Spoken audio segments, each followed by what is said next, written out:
السلام علیکم۔ کراچی میں پیپلز چورنگی پر نامعلوم ملزمان واٹر بورڈ انسپکٹر کو قتل کر کے فرار۔ انتہائی افسوسناک خبر آ گئی۔ کیا آپ حالات حاضرہ سے آگاہی حاصل کرنا چاہتے ہیں؟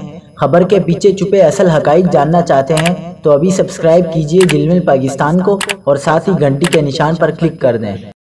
آپ کو بتاتے چلیں کہ مزار قائد کے قریب پیپلز چورنگی پر نامعلوم ملزمان کی فائرنگ سے موٹر سائیکل سوار ایک شخص جاں بحق ہو گیا، جس کی لاش جناح اسپتال منتقل کی گئی۔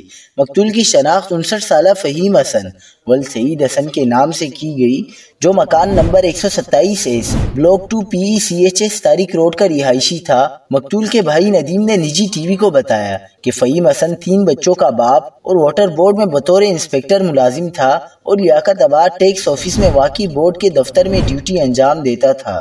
مقتول نے لیاقت آباد میں غیر قانونی عمارتیں تعمیر کرنے والے بلڈر مافیا کے خلاف مہم شروع کی ہوئی تھی۔